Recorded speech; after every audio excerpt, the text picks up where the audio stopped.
بالله السميع العلي العظيم من الشيطان اللعين الرجيم. بسم الله الرحمن الرحيم.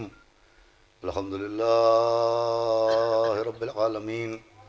الصلاة والسلام على سيدنا ونبينا وشفيعنا وطبيب قلوبنا ومولانا مقتدانا بالقاسم محمد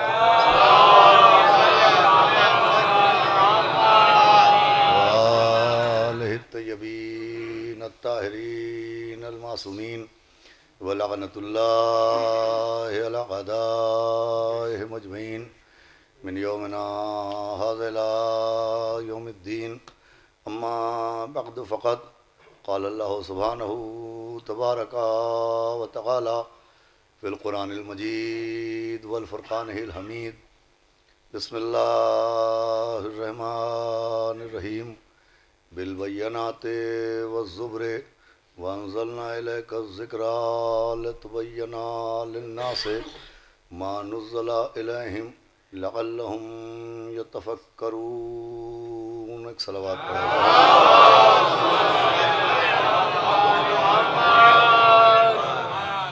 حضرات عزاداران شہزادی عالمیان اور ماتمداران جناب ثانیہ زہرا سلام اللہ علیہا، آپ کے سامنے بطفیل چہاردہ معصومین علیہم السلام اور بتصدق معصوم عالم حضرت بطول بنت رسول جناب فاطمہ الزہرا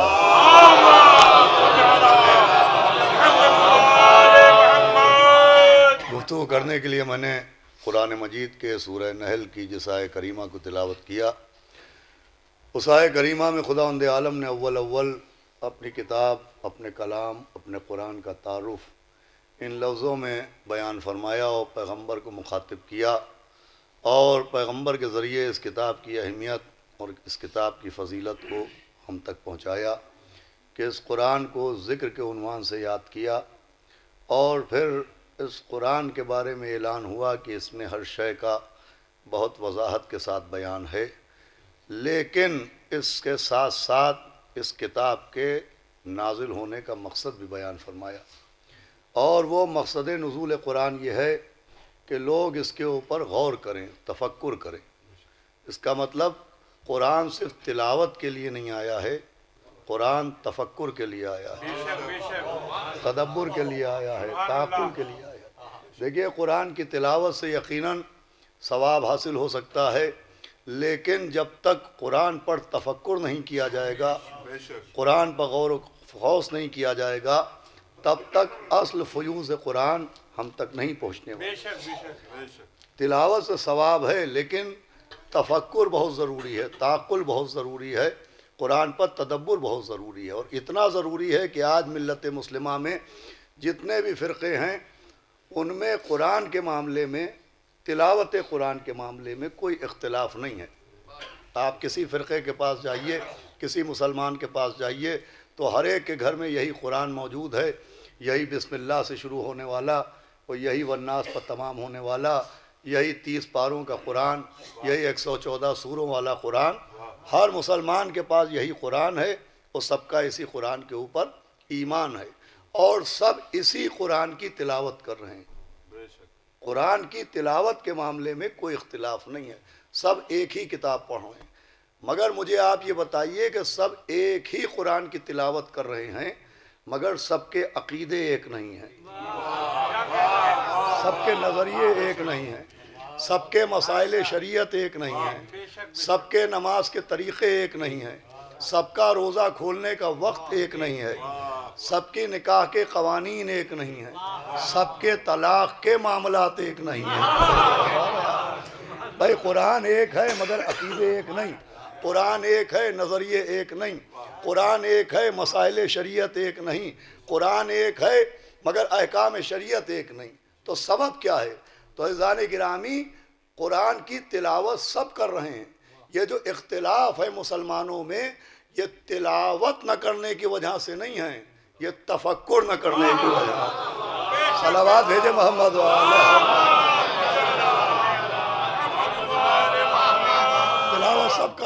تفکر نہیں کریں. اسی لیے قرآن پر تفکر کا، تدبر کا، تعقل کا حکم دیا گیا کہ غور کیا کرو، سمجھا کرو، قرآن کو سمجھ سمجھ کے پڑھا کرو.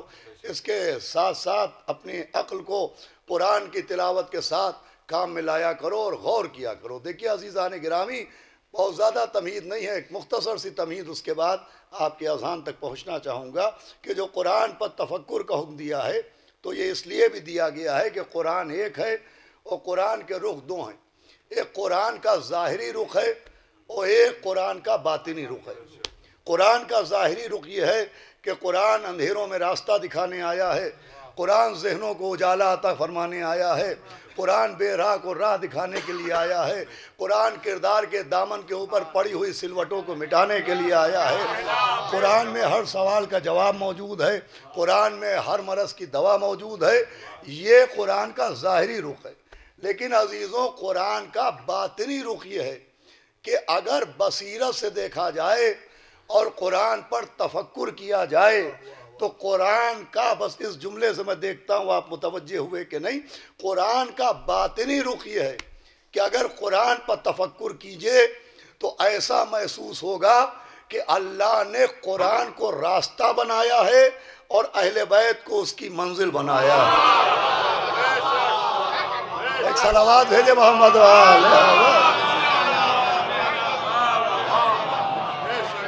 اگر قرآن پر تفکر کیجئے تو قرآن کو اللہ نے راستہ بنایا اور اہل بیت اطہار کو قرآن کی منزل بنایا ہے کہ اگر قرآن پر غور کرو گے تو قرآن بھی آل محمد تک پہنچائے گا، قرآن بھی اہل بیت اطہار تک پہنچائے گا. پڑھے لکھے افراد علماء کرام بیٹھے ہیں.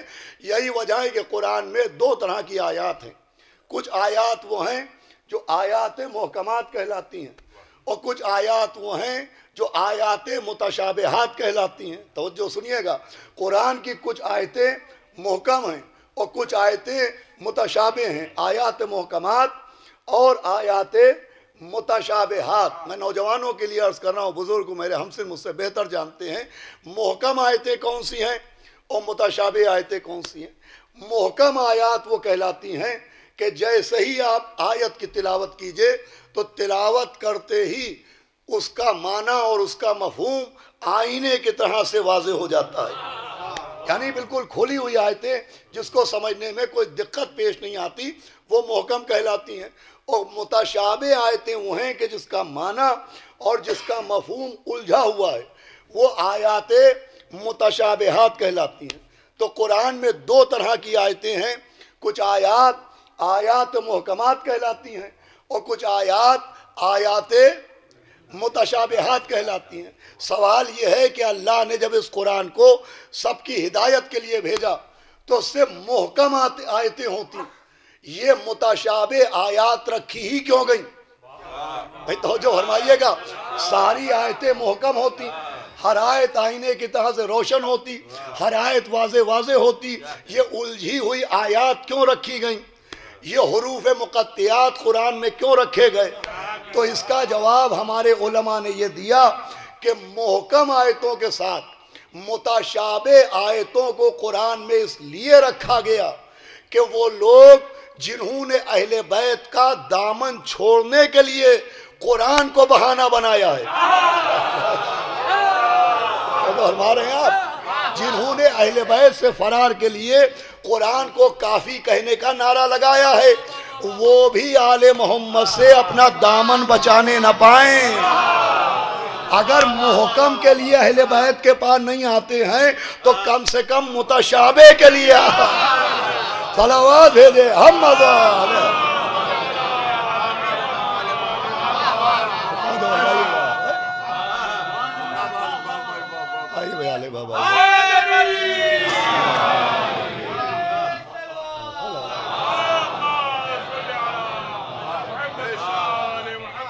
متشابہ آیات ہی کے لیے اہل بیت تک آؤ.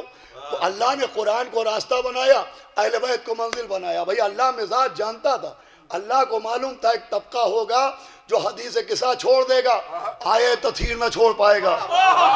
بھائیے گا، حدیث قصہ ترک کر دے گا، آیت تطہیر نہیں چھوڑ پائے گا.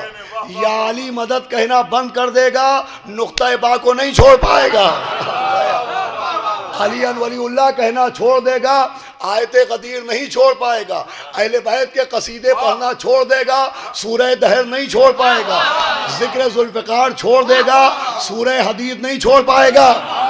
اللہ نے کہا دیکھو مجھے قادر نہ کہنا، تم یا علی مدد نہیں کہتے میں بسم اللہ کہلوا لوں گا، تم حدیث قصہ نہیں پڑھتے میں آیت تطہیر پڑھوا لوں گا، تم علی ولی اللہ نہیں کہتے میں آیہ ولایت پڑھوا لوں گا، تم اہل بیت کی سخاوت کے قصیدے نہیں پڑھتے میں سورہ دہر پڑھوا لوں گا، تم لا سیف اللہ ذوالفقار نہیں کہتے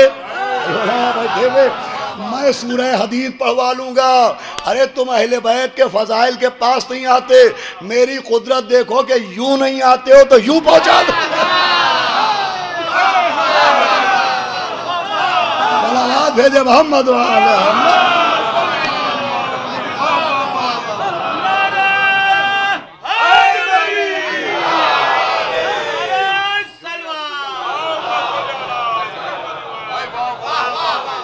اللہ کی قدرت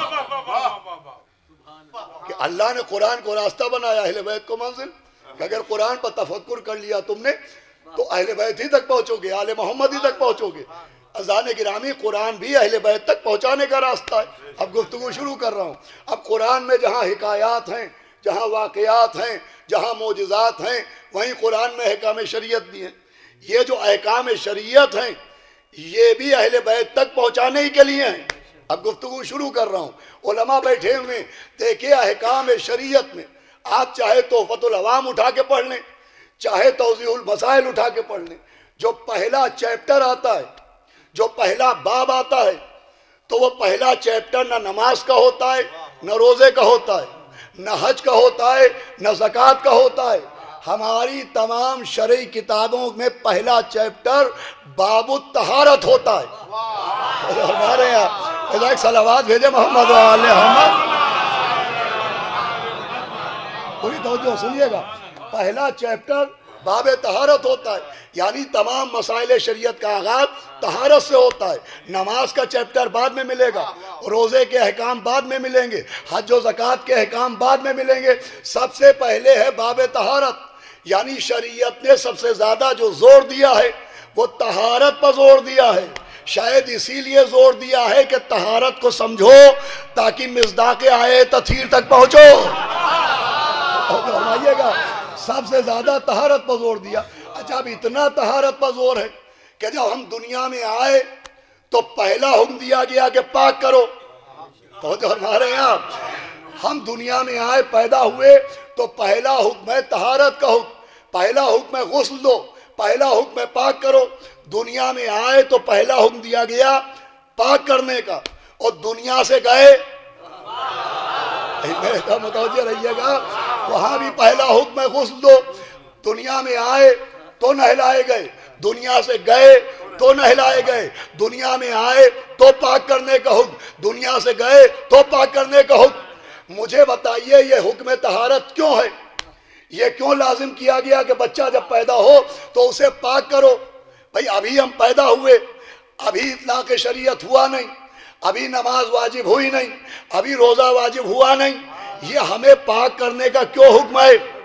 بھائی ہمیں نماز تو پڑھنا نہیں ہے، آواز آئے گی تمہیں نماز تو نہیں پڑھنا ہے مگر اذان تو سننا ہے۔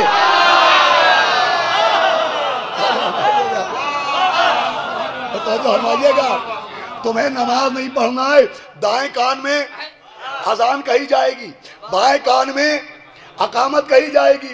تو ہم پیدا ہوئے تو پہلا حکم طہارت کا حکم دیا گیا کہ دائیں کان میں اذان ہوگی، بائیں کان میں اقامت۔ اچھا مر گئے، مرنے کے بعد بھی ہم کو نماز نہیں پڑھنا ہے، ہماری نماز پڑھی جائے گی۔ ہمارے یہاں اب کیوں غسل دیا گیا، اب کیوں پاک کیا گیا؟ اب مرنے کے بعد ہمیں نماز نہیں پڑھنا ہے۔ کہا بھئی مرنے کے بعد نماز تو نہیں پڑھنا ہے لیکن قبر میں تلقین تو سننا ہے۔ فرمائیے گا ایک جملے سے گفتگو کا آغاز کروں گا، قبر میں اسماء فم کہہ کے تلقین تو سننا ہے۔ بھائی پیدا ہوئے تو پاک کرائے گئے کیونکہ اذان سننا ہے، مر گئے تو غسل دیا گیا کیونکہ تلقین سننا ہے۔ سبب سمجھئے اذان میں بھی نام علی ہے، تلقین میں بھی نام علی۔ میں جملہ عرض کرنا چاہتا ہوں، اذان میں بھی نام علی ہے، تلقین میں بھی نام علی ہے۔ ایک پیغام دیا جا رہا ہے کہ صرف ذکر علی کرنے والے کا پاک ہونا کافی نہیں ہے، سننے والوں کا بھی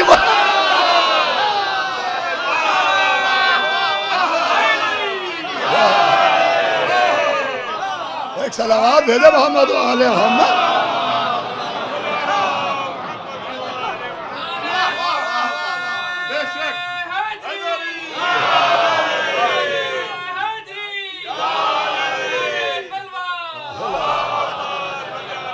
متوجہ ہو جائے تو صرف ذکر کرنے والوں کا پاک ہونا ضروری نہیں ہے، سننے والوں کا بھی پاک ہونا ضروری ہے۔ دیکھیں سب سے زیادہ طہارت پر زور دیا گیا، پاک کھاؤ، پاک جگہ نماز پڑھو، پاک کپڑے پہنو، سب سے زیادہ شریعت میں طہارت کا حکم دیا گیا ہے۔ یہاں تک علماء بیٹھے کہ رات میں بستر پر جاؤ تو وضو کر کے جاؤ، سونے کے لیے بھی جانا ہے تو وضو کر کے۔ بھیا جملہ چاہے جہاں جیسے سنیے گا چاہے جیسے سمجھیے گا، ارے جو دین بستر پر بے وضو جانے کو پسند نہیں کرتا، وہ مجلس میں نجس کا آنا کہاں پہ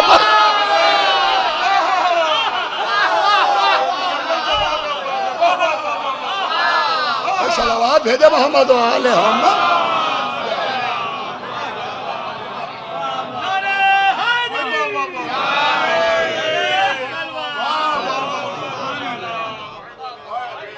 میں اپنے نوجوانوں کی خاص توجہ چاہتا ہوں، سب سے زیادہ طہارت پر زور، طہارت غذا، پاک کھاؤ۔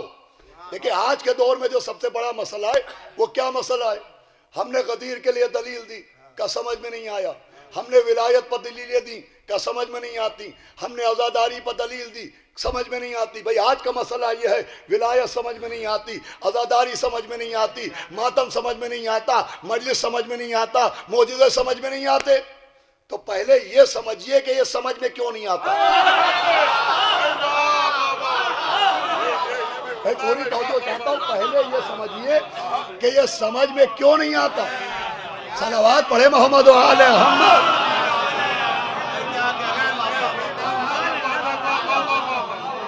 بھائی میں غیروں کی بات نہیں کر رہا ہوں، اپنوں کی بات کر رہا ہوں۔ آنسو سمجھ میں نہیں آتے، عزاداری سمجھ میں نہیں آتی، علی ولی اللہ سمجھ میں نہیں آتا، شفاعت سمجھ میں نہیں آتی، ولایت سمجھ میں نہیں آتی، رجا سمجھ میں نہیں آتی۔ تو یہ سمجھ میں نہیں آتا، یہ سمجھیے کہ کیوں سمجھ میں نہیں آتا۔ تو چلیے ہم نے دلیل دی، ہم نے ثبوت دیے، سمجھ میں نہیں آیا تو ہماری دلیل کمزور ہوگی، ہمارے ثبوت میں دم نہ ہوگا، ہمارے ریفرنس معتبر نہ ہوگا۔ مجھے بتائیے امام حسین کی زبان سے زیادہ کسی کی زبان میں دم ہوگا؟ ان کی دلیلوں سے زیادہ کسی کی محکم دلیلیں ہوں گی، ان کے ثبوتوں سے زیادہ کسی کے ثبوت محکم ہوں گے۔ ارے جس کی کنیز کی زبان قرآن ہو، صلوات بھیجے محمد و آل محمد۔ پڑھے لکھے لوگ بیٹھے، اس کی زبان کے عظمت کو کون سمجھے گا؟ مولا حسین نے 28 رجب سے، ابھی مصائب نہیں ہے، اور 10 محرم تک اتنے خطبے دیے، اتنی تقریریں فرمائی کہ جیسے مولا علی کے خطوط و خطبات کی کتاب نہج البلاغہ کی شکل میں موجود ہے، ویسے ہی مولا حسین کے خطبوں کی کتاب مجموعہ بلاغت الحسین کی شکل میں موجود ہے۔ اب تو اردو میں ترجمہ بھی ہو گیا ہے، بلاغت الحسین، علماء بیٹھے ہوئے تصدیق فرمائیں گے، مولا حسین کے خطبے، مولا حسین کی تقریریں وہ موجود ہیں۔ اتنی تقریریں کی، اور کیسے تقریریں کی؟ بھائی جب کربلا میں آپ آئے تو ممبر تو ساتھ میں لائے نہیں تھے، تو ایک ناقہ تھا آپ کا، تو جب آپ کو تقریر فرمانا ہوتی تھی تو آپ اس ناقے کی پشت پر بیٹھ جاتے تھے تاکہ دور تک کے لوگ امام کو دیکھ سکیں اور امام کی نظریں ان کو دیکھ سکیں۔ آپ اس ناقے پر بیٹھ جاتے تھے۔ یہ شب عاشور 9 محرم کا اور شب عاشور دونوں کا ایک واقعہ ہے کہ امام حسین نے خطبہ دیا، آپ ناقے پر بیٹھے تو لشکر یزید میں ایک منافق تھا جس کا نام تھا شیس ابن ربعی،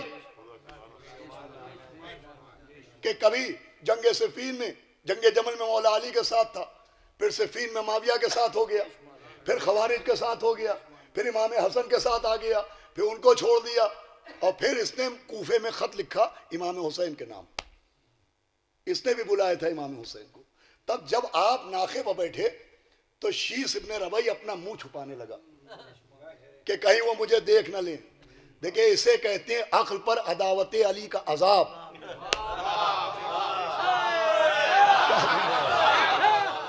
اسے کہتے ہیں عقل پر عداوت علی کا عذاب. چہرہ اس سے چھپا رہا ہے جس کے باپ کی ذوالفقار نسلیں دیکھ لیتی.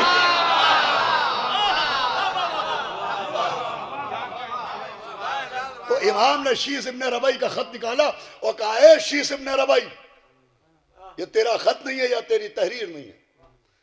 زیارت عاشورہ میں ایک لفظ آتا ہے تنقبت. قبلہ تصدیق فرمائیں گے. اس کا مطلب ہے کچھ وہ لوگ تھے جو چہروں پر نقابے ڈالے ہوئے تھے. یہ نقابے کون ڈالے ہوئے تھے؟ جنہوں نے خطوط لکھ کے امام کو بلایا تھا. امام نے 10 محرم تک تقریروں پر تقریریں، دلیلوں پر دلیلیں، آیتوں پر آیتیں، حدیثوں پر حدیثیں. بھائی 28 رجب سے لے کے 10 محرم تک سمجھایا. لاکھوں نے سنا. مجھے بتائیے سننے والے لاکھوں تھے، سمجھنے والے کتنے تھے؟ اور میں کیا عرض کر رہا ہوں؟ یہی میں نے عرض کیا. پہلے یہ سمجھیے سمجھ میں کیوں نہیں آتا. سننے والے لاکھوں تھے، سمجھنے والے کتنے تھے؟ تو سنا لاکھوں نے اور سمجھا 4 نے. ایک جناب حر، ایک ان کے بھائی، ایک ان کے بیٹے، ایک ان کے غلام. بھائی مولا حسین سمجھا رہے ہیں، وارث لسان اللہ سمجھا رہا ہے، بولتا ہوا قرآن سمجھا رہا ہے. مجھے بتائیے کیوں سمجھ میں نہیں آیا؟ تو خود امام نے سمجھایا کہ کیوں سمجھ میں نہیں آیا. کہ مجھے معلوم ہے تمہارے شکام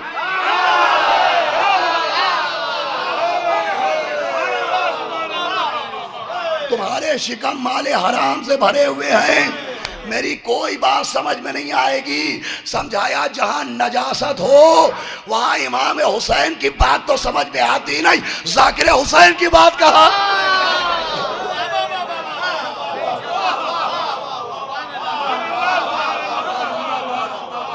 اب سمجھیے بات کو اور آسان کر. سمجھ میں نہیں آتا، سمجھ میں نہیں آتا. یہ جو سمجھ میں نہیں آتا یہ ایکسٹرنل معاملہ نہیں ہے، انٹرنل معاملہ ہے. ارے میں کیا سنایا؟ نہ جانے توجہ آپ کی کہاں گئی. یہ ایکسٹرنل معاملہ نہیں، انٹرنل معاملہ ہے. ارے ہارڈ ویئر کی پرابلم نہیں ہے، سافٹ ویئر کی پرابلم. بھائی میں اپنے نوجوانوں سے کہہ رہا ہوں، نوجوانوں سے کہ یاد رکھو کہ تم 2 لاکھ کی بائک خرید لو، بی ایم ڈبلیو خرید لو، مرسیڈیز خرید لو، لیکن اگر پیٹرول میں ملاوٹ ہوگی تو انجن خراب ہونا ہے. اگر پیٹرول میں ملاوٹ ہوگی تو انجن خراب ہونا ہے. تو اگر غذا میں نجاست ہوگی تو عقیدہ خراب.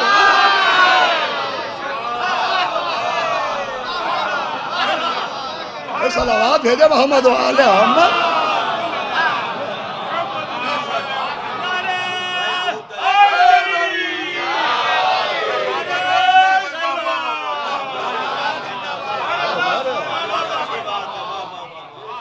بات کڑوی ہے مگر سچ ہے. بھائی ڈاکٹر اسد عباس صاحب ہمارے محسن تشریف فرمائے. میری خوش نصیبی ہے کہ اس بار پھر ان کے حکم پہ حاضر ہوں.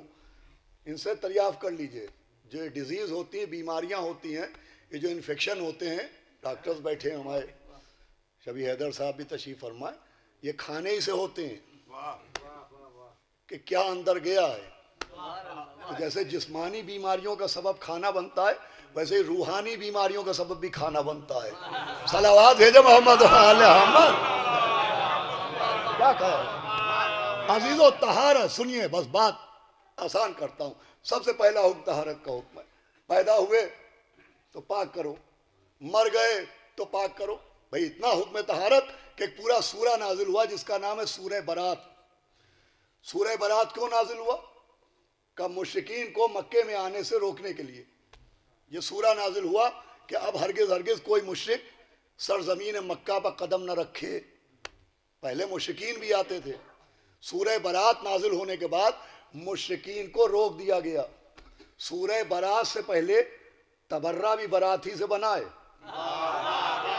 سورہ برات سے پہلے وہ بھی آتے تھے جب سے یہ سورہ نازل ہو گیا انہوں نے آنا بند کر دیا. وہ کہتے صاحب پہلے وہ بھی آتے تھے, جب سے تبرہ ہونے لگا انہوں نے آنا بند کر دیا. صلوات بھیجے محمد و آل محمد. کیا کہیے گا؟ سورہ برات کو بلیم کیجئے گا, سورہ برات پہ الزام لگائیے گا. سورہ برات نازل ہوا, انہیں روک دیا گیا, اب ہرگز ہرگز یہ زمین کعبہ پر قدم نہ رکھنے پائیں. میں کہوں گا پالنے والے آنے دے, تیرا مقدس گھر ہے, شاید آتے آتے سدھر جائیں. آواز آئے کہ میں مقدس جگہوں کا قانون بتا رہا ہوں, یہاں آتے آتے نہ سدھرنا, یہاں سدھر کے آنا. بھائی کیوں انہیں روکا گیا؟ کیونکہ قرآن نے مشرکین کی نجاست کا اعلان کیا کہ انما المشرکون نجس, کہ مشرک نجس ہوتا ہے. اور خانہ کعبہ ہے پاک, اتنا پاک کہ جناب ابراہیم نے تعمیر کیا. آواز ہے طہرا بیتی, کہ میرے گھر کو پاک کرو. یہ ترجمہ نہیں ہمارے کیا کا, اس لیے کہ یہ پاک کرنے کا حکم تب دیا جاتا کہ جب کعبہ نجس ہوتا. معاذ اللہ. بھائی بنانے والے ابراہیم اسماعیل, مکے میں لیبرز کی کمی نہیں تھی, مگر جب کعبہ بنا تو کسی مزدور کو نہیں بلایا گیا, خود جناب ابراہیم و اسماعیل نے بنایا. میں کہوں گا آپ شیخ الانبیاء ہیں, آپ خلیل خدا ہیں, کرسی ڈالیے, کعبہ بنوائیے, مزدوروں کو بلائیے. آواز دیں گے مزدور ہیں گناہگار, اور میں اور میرا بیٹا ہے معصوم, اور یہ تعمیر بیت کا معاملہ ہے. میں آج ہی فیصلہ کر رہا ہوں, جب تعمیر بیت میں گناہگار شریک نہ ہوئے تو اہل بیت میں صلوات پڑھے محمد و آل محمد.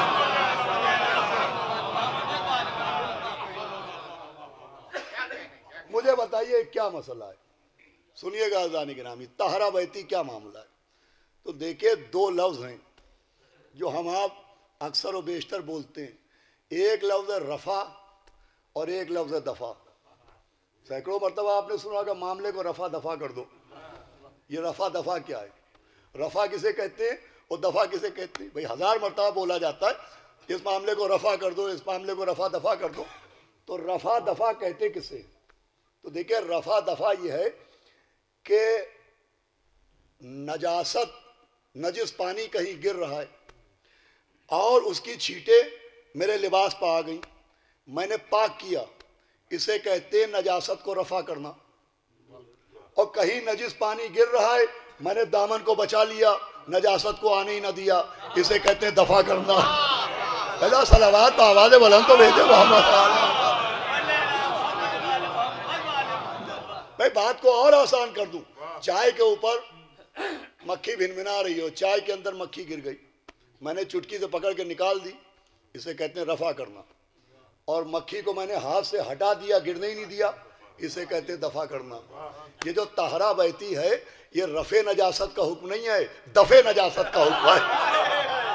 بھائی پڑھے لکھے لوگ بیٹھے, پوری توجہ چاہتا ہوں, یہ رفع نجاست نہیں ہے کہ نجاست دور کرو, یہ دفع نجاست ہے کہ نجاست کو آنے نہ دینا.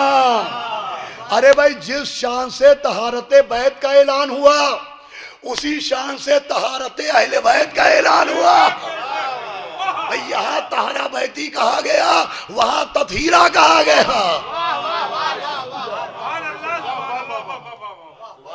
وہاں بھی رفع نجاست کا حکم نہیں ہے, دفع نجاست کا حکم ہے. یہاں بھی عنکم الرجس کہ نجاست کو آنے نہ دیں گے. بس فرق عزیزوں یہ ہے, اب اگر یہ بات میری نہ پہنچی تو اب تک کی محنت میری بیکار ہو جائے گی.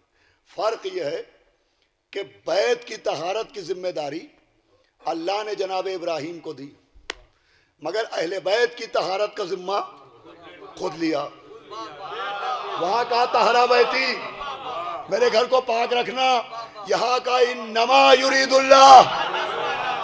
پتہ بیدار ہو کے سنیے گا, اللہ کا ارادہ ہے تو بیت کا ذمہ دار بنایا ابراہیم کو, اہل بیت کی ذمہ داری لی خود. اب جس کی ذمہ داری, بیت کی ذمہ داری ابراہیم کو دی, تو ابراہیم کے جانے کے بعد اس میں بت آ گئے. بیدار ہو جائیے. جس کی ذمہ داری نبی کو دی تو ابراہیم کے جانے کے بعد اس میں نجاست آ گئی, اس پہ بت آ گئے, مگر اہل بیت کی ذمہ داری خود لی تھی. تو اہل بیت میں بت تو بت ہیں, ام سلمہ جیسی بیوی بھی نہ آ پائی. صلوات بھیجے محمد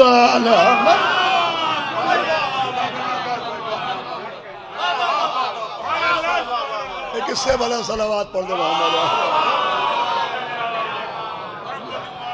سنیے اذان کا بھائی خاص منزل کے لیے عزیزان گرامی, طہارت کا حکم جو ہے یہ بھی اہل بیت تک پہنچانے کے لیے. پیدا ہوئے تو پاک کرو, مر گئے تو پاک کرو. پیدا ہو کے اذان سننا ہے اور مرنے کے بعد تلقین سننا ہے, اور مرنے کے بعد ہم کو نماز نہیں پڑھنا ہے. اب بس دو باتیں جن کے لیے میں نے آپ کے ذہن کو اتنی دیر تک متوجہ کیا, غور سے سنیے گا. اور میں یہ بات شاید اس سے پہلے بھی کئی بار پڑھ چکا ہوں کہ دیکھیے بزرگان سے تو میں کچھ کہنے کی جسارت کر ہی نہیں سکتا, ان کا مسکرانا, ان کا چہرہ, ان کی توجہ ہی داد ہوتی ہے. لیکن میں نوجوانوں ضرور کہتا ہوں کہ جب ذکر اہل بیت ہو تو بولنا چاہیے, اور اس کی دلیل یہ ہے کہ خود مولا علی نے کہا بولو تاکہ پہچانے جاؤ. جب ذاکر بولتا ہے تو اندازہ ہوتا ہے اس کے سینے میں علم کتنا ہے, جب مجمع بولتا ہے تو اندازہ ہوتا ہے دل میں علی کا عشق کتنا ہے. صلوات پڑھے محمد و آل محمد.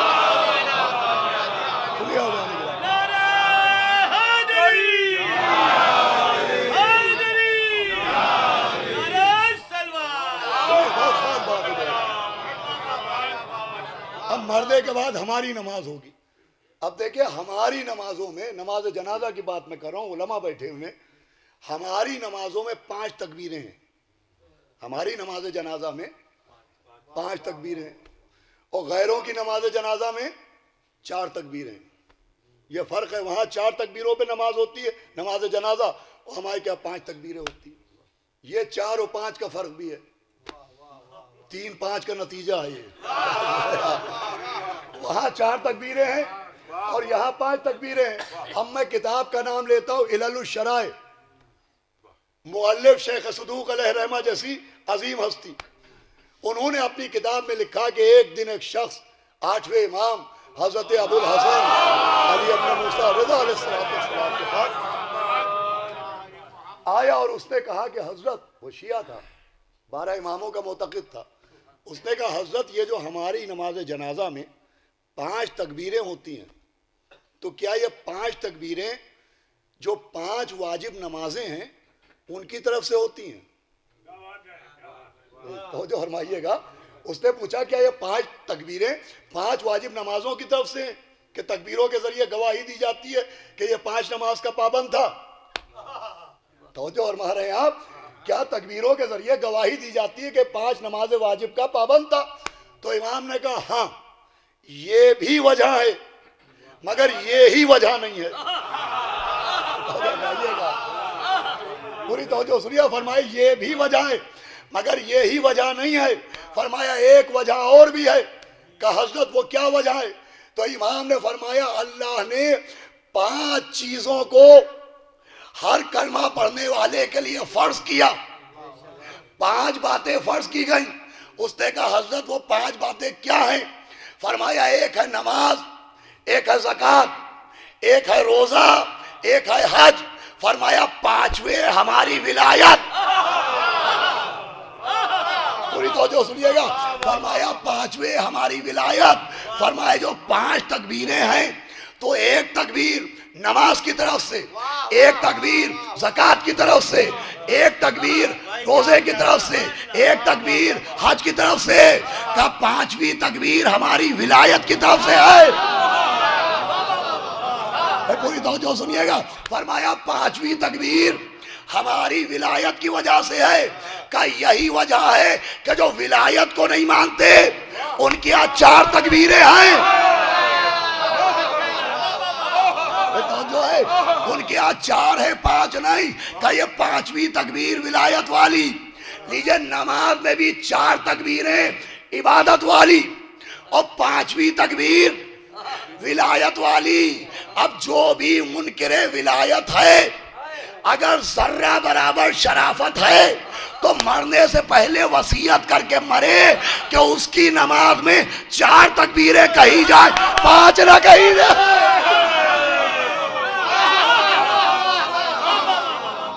صلوات بھیجے محمد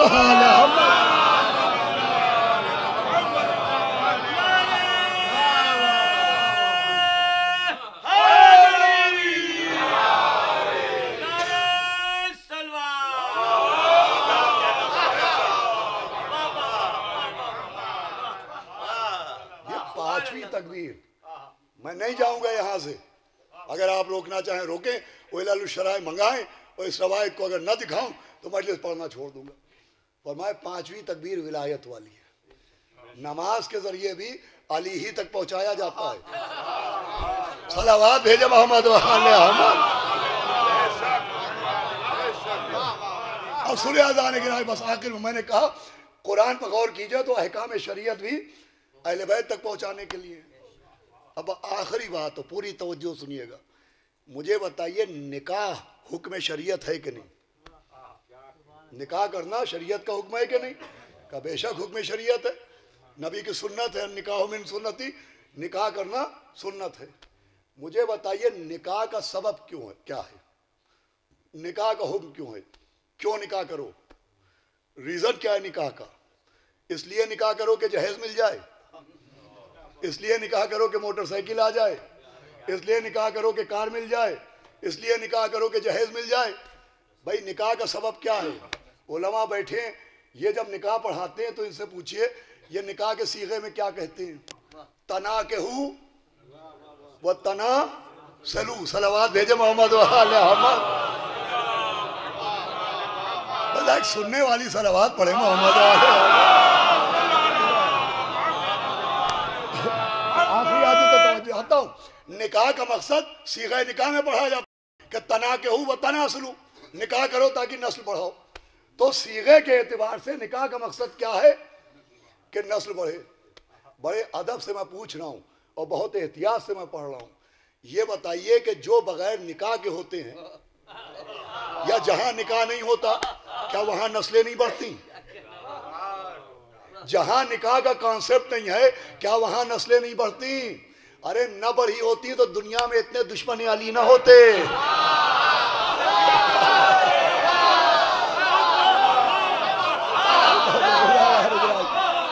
ذرا بیدار ہو جائے, ذرا بیدار ہو جائے. کیا بغیر نکاح کی اولاد نہیں ہوتی؟ بھائی ممبر ہے, عزا خانہ ہے, بزرگ ہیں, بہت احتیاط سے میں پڑھ رہا ہوں. کیا بغیر نکاح کی اولاد نہیں ہوتی؟ کیا بغیر نکاح کی نسل نہیں بڑھتی ہے؟ ارے نکاح میں تو پھر جھنجھٹ ہے کہ رشتہ ڈھونڈو, کارڈ چھپواؤ, اہتمام کرو, انتظام کرو, علماء کو بلاؤ, نکاح پڑھواؤ. اور وہاں تو ہینگ لگے نہ پھٹکری, وہاں تو بڑا سستے کا سودا ہے. تو بھائی نسل ہی بڑھانا ہے تو یہ نکاح کی شرط کیوں لگائی کہ نسلیں بڑھانا مگر نکاح کے ذریعے, اولادوں میں اضافہ کرنا مگر نکاح کے ذریعے. اب چاہے جیسے سنیے گا, مجھے تو کوئی حدیث نہیں ملی کہ جو بغیر نکاح کے پیدا ہوگا وہ نماز نہیں پڑھے گا, جو بغیر نکاح کے پیدا ہوگا وہ روزہ نہیں رکھے گا, جو بغیر نکاح کے پیدا ہوگا وہ حج نہ کرے گا. ایک ہی حدیث ملی, جو بغیر نکاح کے پیدا ہوگا علی سے محبت نہیں کرے گا. صلوات بھیجے محمد.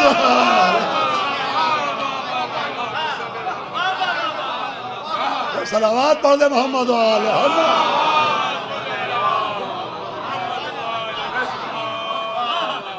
کہ جو حلال زیادہ نہیں ہوگا وہ علی سے محبت نہیں کرے گا. عزیزو, شریعت بھی اہل بیت تک پہنچانے کے لیے, اور جو اہل بیت سے دور کر دے وہ شرارت ہوتی ہے, شریعت نہیں ہوتی ہے. جتنے واجبات ہیں وہ سب انہی کو سمجھانے کے لیے آخری بات گفتگو تمام ہے. بھائی قرآن پر غور کر کے آدمی دیکھے کہ جتنے واجبات ہیں وہ ان کی وجہ سے, اور قبول ہوں گے تو ان کی وجہ سے, اور پہنچاتے ہیں تو ان تک. بھئی ایک واقعہ آپ نے ہزاروں مرتبہ سنا ہوگا, جناب نوح کا واقعہ. کہ جب جناب نوح کے زمانے میں, قرآن میں قصہ ہے, طوفان آیا, سیلاب آیا, تو بیٹا پہاڑ پر چڑھ گیا اور بیوی ڈوبنے لگی. تو جناب نوح نے بیٹے کو پکارا, آجا میری کشتی میں, آجا میری کشتی میں. یہ بھی عجیب بات ہے, بیٹے کو بار بار پکارا مگر بیگم کو ایک بار بھی نہیں پکارا. ڈوب وہ بھی رہی ہیں مگر بیٹے کو بار بار پکار رہے ہیں، بیوی کو ایک بار بھی نہیں۔ میں کہوں گا جناب نو یہ کیا معاملہ ہے؟ آواز دیں گے معاملہ یہ ہے کہ بیٹا خود بہکا ہے، کسی اور کو نہیں بہکایا ہے،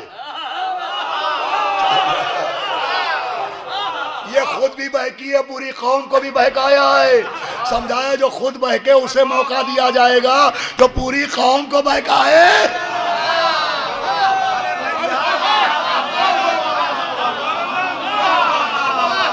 صلوات پڑھے محمد علیہ محمد۔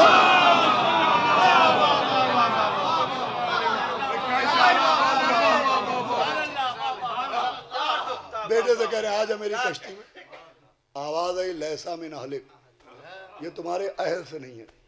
یہ نہیں کہا کہ مومن نہیں ہے، یہ نہیں کہا کہ مسلم نہیں ہے، یہ نہیں کہا کہ متقی نہیں ہے، آخری بات ہے پوری توجہ سنیے گا، کہ یہ تمہارے اہلی سے نہیں ہے۔ وہاں رشتے کا رجسٹریشن کینسل ہوا، ایک قانون سمجھایا کہ اگر بیٹا نبی کا نافرمان ہو تو بیٹا نہیں رہ جاتا، تو اگر بیوی نبی کی نافرمان ہو، ارے بھیا خون کا رشتہ تو رہتا نہیں ہے، بول کا رشتہ کہاں سے رہے؟ وہ جو فرمائیے گا کہ آجا میری کشتی میں، آواز ہے لیسا من اہلک، یہ آپ کے اہل سے نہیں ہے۔ پھر یہ بھی بتائے گا کہ کیوں اہل سے نہیں ہے۔ بھئی قرآن پر غور کیجئے، تفکر کیجئے، یہ بھی بتایا گیا کہ کیوں اہل سے نہیں ہے۔ آواز آئی کہ اس کا عمل صالح نہیں ہے۔ علماء بیٹھے آئے تھے نا قرآن میں کہ اس کا عمل صالح نہیں ہے، عمل صالح نہیں ہے، اس کا عمل نیک عمل نہیں ہے۔ مجھے بتائیے نوح کے بیٹے کا عمل بد تھا کیا؟ جو کہا گیا اس کا عمل نیک عمل نہیں ہے، اس نے کون سا برا کام کیا تھا جو کہا گیا اس کا عمل نیک نہیں ہے؟ اس نے کیا کیا تھا؟ بھئی جب طوفان آیا، عذاب آیا تو پہاڑ پر چڑھ گیا، کیوں؟ کہ تاکہ جان بچ جائے۔ وہ جان بچانے کے لیے پہاڑ پر گیا۔ چاہے جیسے سنیے گا، شریعت سے پوچھئے جان بچانا واجب ہے یا حرام؟ ذرا تو توجہ فرمائے ہاں، شریعت سے پوچھئے جان بچانے کے کیا احکام ہیں؟ تو جان بچانا بھی واجب ہے، جیسے نماز پڑھنا واجب، روزہ رکھنا واجب، حج کرنا واجب، زکوٰۃ دینا واجب، ویسے ہی جان بچانا بھی واجب ہے۔ زلزلے آتے ہیں لوگ گھر چھوڑ کے باہر نکل جاتے ہیں، کیوں؟ کہ جان بچانا ہے۔ بھائی اس سے زیادہ بڑی دلیل کوئی نہیں ہوگی، جان بچانا واجب ہے، اسی لیے خودکشی کرنا حرام ہے۔ صلوات بھیجے محمد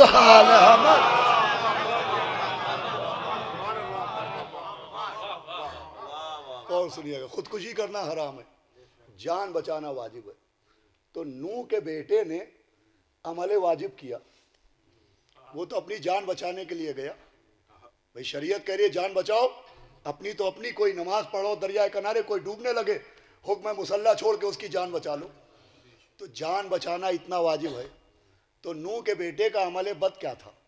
وہ تو ایک واجب پہ عمل کر رہا تھا، کہ اس نے واجب پہ عمل کیا مگر قانون کے مطابق نہیں کیا۔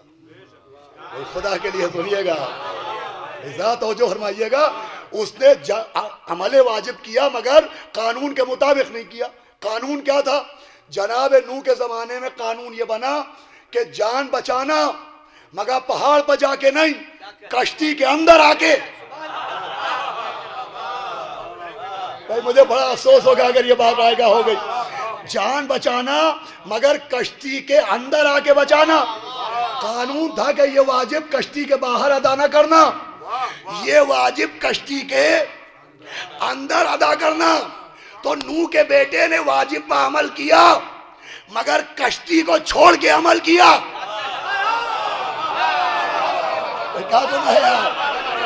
نوح کے بیٹے نے واجب پہ عمل کیا مگر کشتی کو چھوڑ کے عمل کیا۔ جان بچانا واجب، جیسے نماز پڑھنا واجب ہے، روزہ رکھنا واجب ہے، حج کرنا واجب ہے۔ قانون کیا ہے کہ واجب ادا کرنا مگر کشتی کو چھوڑ کے نہیں۔ اب وہ کشتی نوح ہے، نبی نے فرمایا میرے اہل بیت، میرے اہل بیت کشتی نجات ہے، اہل بیت ہے کشتی نجات۔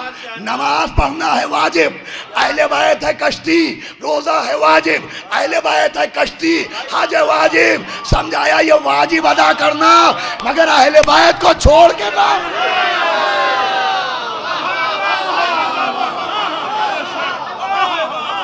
صلوات بھیجے محمد و اہلہ.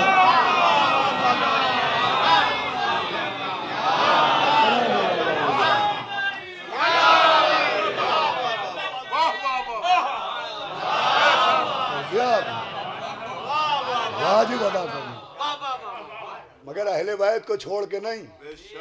اگر تم نے اہل بیت کو چھوڑ کے نماز پڑھی، اہل بیت کو چھوڑ کے روزہ رکھا، اہل بیت کو چھوڑ کے حج کیا، تو پھر خود سوچنا کہ جب نوح کے بیٹے کا وہ حال ہوا تو تم کس کھاتے میں ہو. صلوات بھیجے محمد و آل محمد.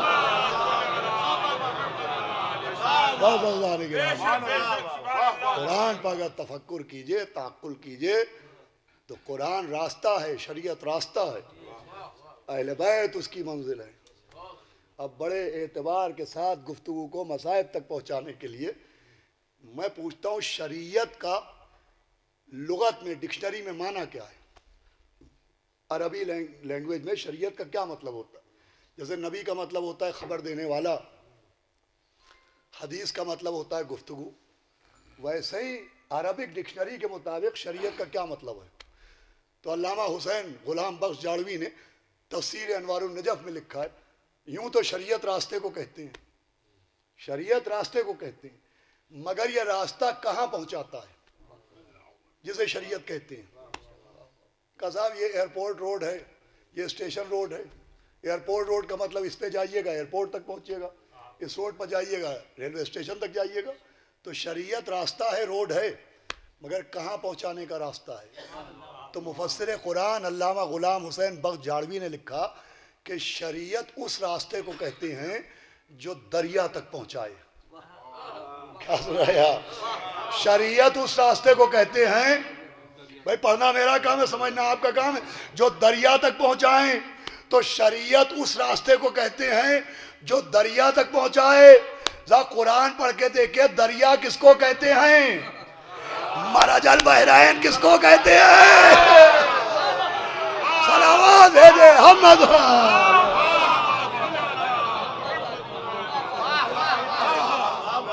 مرج البحرین یلتقیان. وہ دو دریا کون ہیں جن کا ذکر قرآن میں ہو رہا ہے، جن سے لولو و مرجان ظاہر ہوتا ہے؟ مرج البحرین سے مراد ایک کا نام علی ہے، ایک کا نام شہزادی اولیاء جناب زہرا ہے. لولو و مرجان سے مراد مولا حسن ہے اور مولا حسین ہے. اسے کہتے ہیں شریعت. شریعت ان تک پہنچانے کا راستہ ہے. یہی وجہ ہے جو ان کے دشمن تھے وہ شریعت کے بھی دشمن تھے. بھئی خالی اہل بیت کے دشمنوں نے اہل بیت پر ظلم نہیں کیا، شریعت تک پر ظلم کیا ہے، شریعت تک کو تبدیل کیا ہے. بات آ گئی ہے تو ایک منٹ میں ایک چھوٹا سا واقعہ اشارہ کرتا ہوں کہ ان کے دشمنوں نے شریعت تک کو نقصان پہنچایا. دیکھیں ہمارے یہاں حکم شریعت یہ ہے کہ ظہر عصر کی نماز آہستہ آہستہ خاموشی سے پڑھی جاتی ہے، مگر بسم اللہ الرحمن الرحیم بآواز بلند کہا جاتا ہے. بھائی بسم اللہ بآواز بلند کہنے کا حکم ہے، لیکن غیروں کے یہاں بسم اللہ پڑھی نہیں جاتی. وہاں نمازی کی بسم اللہ نہیں ہوتی. اب 1400 برس گزر گئے، اب ان کی نمازی کی بسم اللہ نہیں ہوئی ہے. فخر الدین رازی بہت بڑے عالم اہل سنت ہیں، وہ لکھتے ہیں کہ معاویہ مدینے میں آیا اور مدینے میں آنے کے بعد اس نے نماز جماعت پڑھائی، اور جب نماز جماعت پڑھائی تو بغیر بسم اللہ کے پڑھائی. بھئی صاحبان فہم بیٹھے ہوئے ماشاءاللہ بزرگان تصدیق فرما رہے ہیں، اس نے بغیر بسم اللہ کے پڑھائی. تو فخر الدین رازی نے لکھا ہے کہ پیچھے سے اصحاب مدینہ نے آواز دی، یبنا ابو سفیان سر رختہ فی الصلاۃ، تو نماز میں بھی چوری کر رہا ہے. کہ ابنا ابو سفیان سر رختہ فی الصلاۃ، تو نماز میں بھی چوری کر رہا ہے. لیجئے اصحاب مدینہ نے گواہی دی ہے کہ بغیر بسم اللہ کے نماز پڑھنا نماز میں چوری ہے. جو بغیر بسم اللہ کے نماز پڑھے وہ شریعت کا چور ہے، اور شریعت میں چور کی سزا آئی ہے کہ ہاتھ کاٹ دو۔ اب ہاتھ کاٹے بعد میں جاتے ہیں، باندھے پہلے جاتے ہیں۔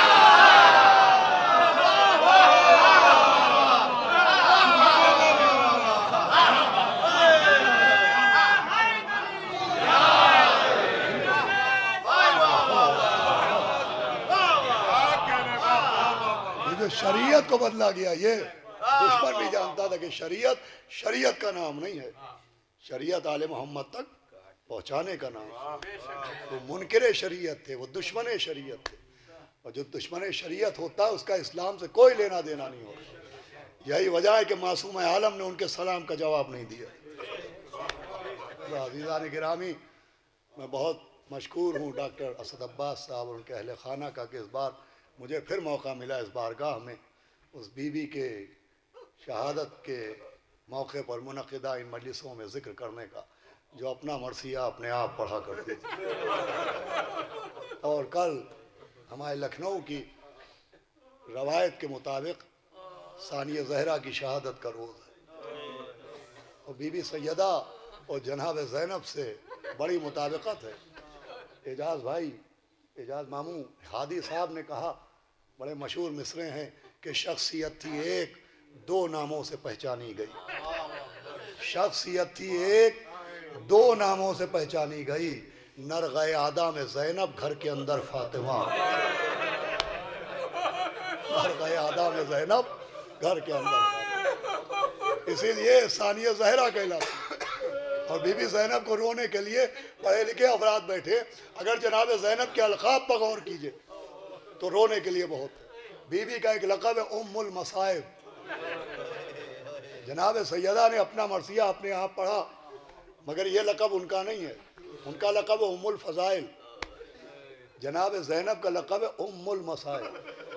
اور پھر ایک لقب اور ہے کعبۃ الرضایہ۔ جیسے جناب زینب کا لقب ہے عالمہ غیر معلمہ، ویسے ایک لقب ہے کعبۃ الرضایہ۔ کعبۃ الرضایہ کا مطلب ہوتا ہے مصیبتوں کا کعبہ۔ آپ نے محسوس کر لیا رونے کو بہت ہے۔ کعبۃ الرضایہ کا مطلب ہے مصیبتوں کا کعبہ۔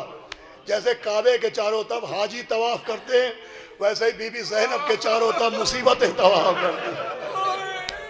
مجھے حکم ہوا ہے کہ میں بی بی زینب کے حوالے سے ہی پڑھوں۔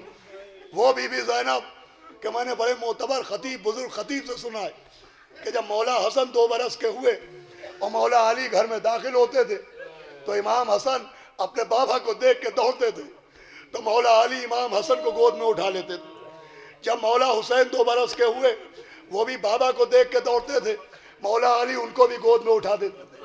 لیکن جناب فضہ کہتی ہیں جب بی بی زینب 2 برس کی ہو گئیں اور مولا علی بیت الشرف میں داخل ہوتے تھے اور بیٹی باپ کو دیکھ کے دوڑتی تھی، تو مولا علی جناب زینب کو گود میں نہیں لیتے تھے، بلکہ اپنی انگلی ان کے ہاتھوں میں تھما دیتے تھے اور گھر میں گھر کے آنگن سے اس کونے سے اس کونے تک لے جاتے تھے اور اس کونے سے اس کونے تک لاتے تھے۔ فضہ کہتی ہے ایک دن میں نے پوچھا کہ اے میرے مولا، سارے بچوں کو گود میں لیا، بی بی زینب کو گود میں کیوں نہیں لیتے؟ جب جواب دیا کہ فضہ میں زینب کو پیدل چلنے کا عادی بنا رہا ہوں، لیکن کربلا سے کوبہ، کوبے سے شاہ۔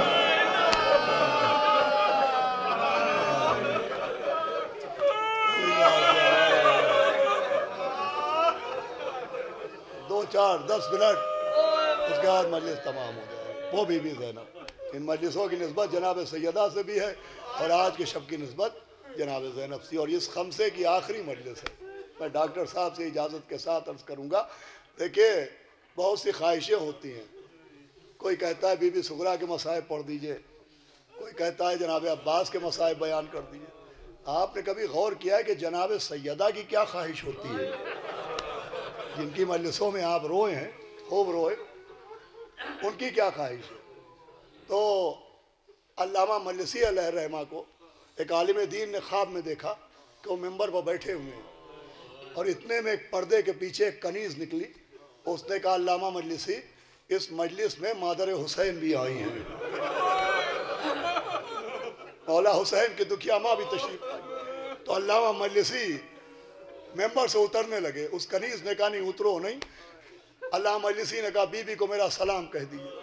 کہا بی بی نے تمہیں ایک حکم دیا ہے کہ ممبر سے تم میرے حسین کی اس مصیبت کو بیان کرو جسے رخصت حسین کہتے ہیں. اللہ اللہ کہ حسین جب کہ چلے بعد دوپہر رن کو نہ تھا کوئی جو سنبھالے لجام توسن کو. سکینہ جھاڑ رہی تھی ماں کے دامن کو. حسین چپ کے کھڑے تھے جھکائے گردن کو. نہ آسرا تھا کوئی شاہ کربلائی کو فقط بہن نے کیا تھا سوال.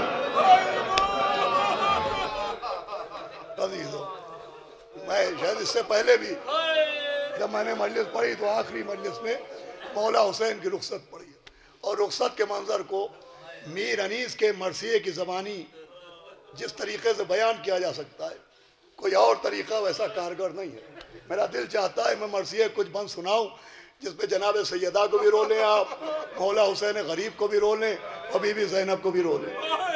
بی بی زینب نے ایک روایت سن لیں, اس کے بعد میں عرض کرتا ہوں کہ بی بی زینب نے مولا حسین کو گھوڑے پر بٹھایا. دیکھیں یہ کام بی بی زینب کا نہیں تھا, یہ کام جوان بیٹے جناب علی اکبر کا تھا کہ جب مولا حسین گھوڑے پر سوار ہونے لگتے تھے تو جوان بیٹا بازو پکڑ کے اہتمام باپ کو سوار کرتا تھا. میں بغیر اپنی آنکھوں سے دیکھے کوئی روایت نہیں پڑھتا. جناب علی اکبر باپ کو گھوڑے پر بٹھاتے تھے. آپ کو معلوم ہے جناب عباس کا کام کیا ہوتا تھا؟ جب مولا حسین سوار ہونے لگتے تھے تو جناب عباس مولا حسین کا بازو نہیں پکڑتے تھے. روایت میں ہے کہ امام کے گھوڑے کے رہوار کے قریب آ کے کھڑے ہو جاتے تھے. اور آپ نے گھوڑے میں رکاب دیکھی ہوگی, رکاب میں پاؤں ڈال کے گھوڑے پر سوار ہوتے ہیں. تو لکھا ہے کہ جناب عباس رکاب اپنے ہاتھوں میں لے لیتے تھے اور وہ رکاب امام کے پیروں میں ڈال دیتے تھے.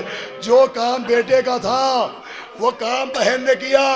اب جو کام جناب عباس کا تھا وہ کون کرے؟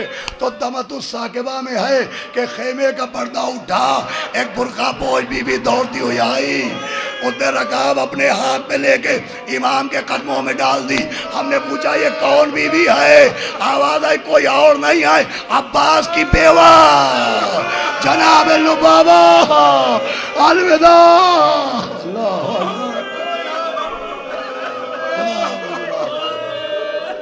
گھوڑے کو اڑ دی کہ ایک مرتبہ آواز آئی کہ نیند آئے گی تو آپ کی جب پاؤں گی بابا, میں رات کو مقتل میں چلی آؤں گی بابا.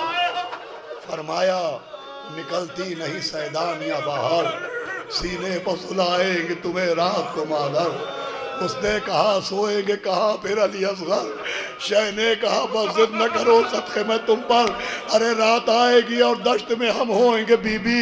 اصغر میرے ساتھ آج وہی, اصغر میرے ساتھ آج وہی سوئیں گے بی بی. کہنے لگی بس دیکھ لیا آپ کا بھی پیار, میں آپ سے بولوں گی نا اب یا شہ ابرار. اچھا نہ اگر کیجے گا جلدانے کا اقرار, مر جائے گی شب کو تڑپ کر یہ دل افگار. ارے کیسی ہے یہ باتیں, میرا دل روتا ہے بابا, گھر چھوڑ کے جنگل میں کوئی سوتا ہے, گھر چھوڑ کے جنگل میں کوئی سوتا ہے بابا. فرمایا کہ بس صبر کرو باپ کو جانی, عباس کو کچھ دیتی ہو پیغام زبانی. اودے ہیں لبے لال یہ ہے تشنہ دہانی, ملتا ہے تو بی بی کے لیے لائیں گے پانی. پھر بیٹی کو سینے سے لگایا کہ محبوب الہی کے نواسے ہے سکینہ, ہم بھی تو کھائی رہا.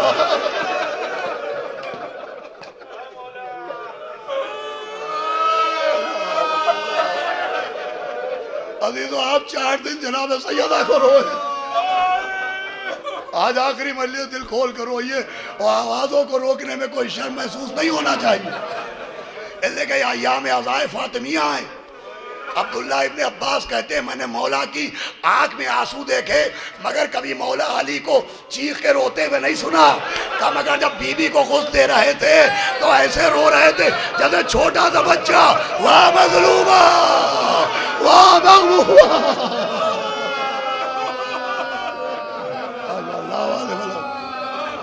5-6 منٹ دیکھیں, یہ طریقہ مجلس ہے. میں اپنے نوجوانوں سے کہوں گا بآواز بلند رویا کرو. اس لیے بھی کہ جب کوئی ذاکر فضائل پڑھتا ہے اور لوگ نعرہ لگا دیتے ہیں، لوگ سبحان اللہ کہہ دیتے ہیں، تو پڑھنے والے کے دل کو طاقت ملتی ہے۔ مگر جب آپ چیخ کر روتے ہیں تو اس بی بی کو سکون ملتا ہے جس کی پسلیاں توڑ ڈالی گئی، جس کا موصل مار ڈالا گیا۔ بولے ہمارے بھائی ماشاءاللہ مرثیہ پڑھنے والے اور مرثیے سے ذوق رکھنے والے بیٹھے ہوئے، محبوب الہی کے نواسے ہے سکینہ، ہم بھی تو کئی روز کے پیاسے، یہ کہہ کہ آخری مرتبہ بیٹی کو پیار کیا، اس کے بعد کوئی سکینہ کو پیار کرنے نہیں آیا، شبر تماچے مارنے کے لیے آیا۔ امام میدان میں گئے، بلا کا جہاد کیا، حکم خدا آیا، آپ نے ذوالفقار کو نیام میں رکھا کہ میر انیس نے نظم کیا کہ چلتے تھے چار سمت سے بھالے حسین پر، ٹوٹے ہوئے تھے برچھیوں والے حسین پر، یہ دکھ نبی کی گود کے پالے حسین پر، قاتل نے خنجروں کو نکالے حسین پر، ارے گرتے تھے اور سنبھالنے والا کوئی نہ تھا، تیرے سے تھا نکالنے والا کوئی نہ تھا، ارے گر کر کبھی اٹھے، کبھی رکھا زمین پر سر، کروٹ کبھی تڑپ کے ادھر لی کبھی ادھر، اگلا لہو دہن سے تو تھاما کبھی جگر، حسرت سے کی خیام کی جانب، کبھی نظر دیکھے گا ان بھائی بھئیہ دو مصرے سمجھ میں آ جائے تو زندگی بھر رونے کو کافی ہے کہ گر کر اٹھے تو زخموں سے برچھی کے پھل گرے اور کچھ اور تیر گڑ گئے جب منہ کے کچھ اور تیر گڑ گئے جب منہ کے پھل گرے، جنت سے آئی فاطمہ زہرا کی یہ صدا، امت نے ہم کو لوٹ لیا واہ محمدہ، اب کون ہے جو حق رفاقت کرے ادا، یہ غیر زخم یہ عالم کا مقتدا، 1900 ہے زخم تلے چاک چاک پر، زینب نکل حسین تڑپتا ہے، کس عالم میں بی بی زینب نے بھائی کو دیکھا۔ میں آپ کو دیکھیں معاف کیجئے گا، مصائب میں کوئی زحمت نہ آپ محسوس کرتے، مصائب کے لیے تو یہاں تک ہوتا ہے کہ جو فضائل میں نہیں آتے وہ بھی مصائب میں آ کے بیٹھ جاتے، اس کا مطلب آپ کا رونے سے دل نہیں بھرتا ہے۔ میں آپ کو ایک روایت یہاں پر روک کے سنا دوں کہ جنگ احد میں جناب حمزہ شہید ہوئے اور معاویہ کی ماں نے جناب حمزہ کی لاش کی بے حرمتی کی کہ ان کے اعضائے بدن کو قطع کر دیا، تو جناب حمزہ کے لاشے کا عجب عالم تھا، نبی اپنے چچا کے لاشے پر بیٹھے تھے کہ ایک مرتبہ کسی نے آ کے کہا یا نبی اللہ حمزہ کی بہن مقتل میں آ رہی ہے، جناب حمزہ کی حقیقی بہن تھی جناب صفیہ، مدینہ قریب تھا، خبر پہنچ گئی کہ بھائی مارا گیا، تو صفیہ نکل پڑی، تو جناب حمزہ کی بہن صفیہ کے آنے کی خبر جو پیغمبر کی پھوپھی تھی پیغمبر نے سنی تو بیتاب ہو کے کھڑے ہو گئے، کہا جاؤ جلدی جاؤ اور صفیہ کو روک لو، اس لئے کہ بہن اپنے بھائی کا لاشا نہ دیکھ پائے گی۔ اللہ ہزارے گرامی بڑی معتبر روایت سنا رہا ہوں کہ صفیہ حمزہ کا لاشا نہ دیکھ پائیں گی، لیکن وہ بہن ہی کیا کہ جو بھائی کی خبر سنے اور رک جائے۔ اصحاب نے ہاتھ جوڑے قدموں پر سر رکھا، جناب صفیہ نہیں رکی، جب لوگوں نے کہا کہ حضرت وہ بس آنے ہی والی ہیں، اب چند قدم دور ہیں، تو روایت میں ہے کہ پیغمبر کے کاندھے پر ایک چادر پڑی تھی، آپ نے چادر اتار کے جناب حمزہ کے لاشے پر ڈال دی، جناب حمزہ طویل القامت تھے، چادر چھوٹی تھی تو چہرہ چھپ گیا، سینہ چھپ گیا، شکم مبارک چھپ گیا اور رانیں چھپ گئی، مگر خون میں ڈوبے پاؤں باہر نظر آ رہے تھے، تو روایت میں یہ ہے کہ رسول خدا دوڑ دوڑ کے میدان کی گھاس توڑتے تھے اور حمزہ کے پیروں پر ڈالتے تھے کہ کہیں بہن بھائی کے خون میں ڈوبے پاؤں نہ دیکھ لے، یا نبی اللہ فریاد ارے کربلا میں آئیے، بہن سر خیمہ پکڑیے او پہ سر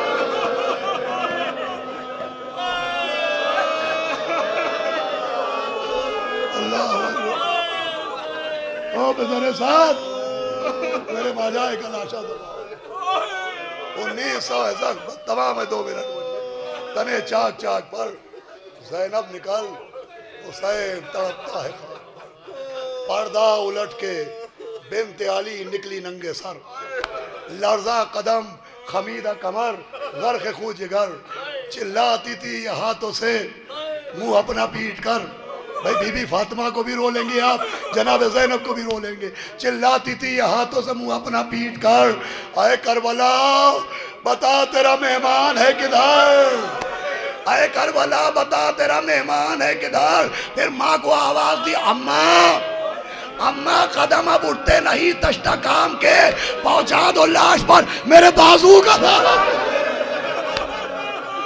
راضی تو بلتا ہو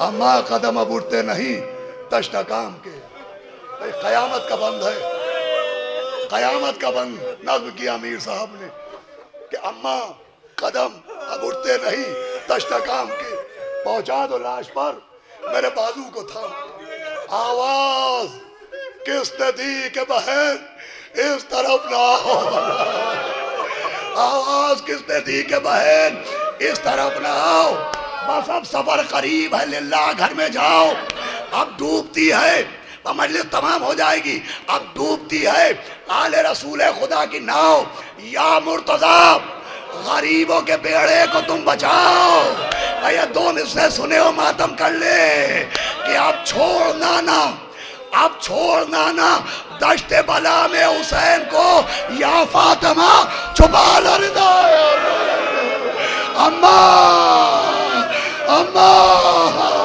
آپ کا لال خاک و خون میں غلطہ واہ حسینہ واہ مظلومہ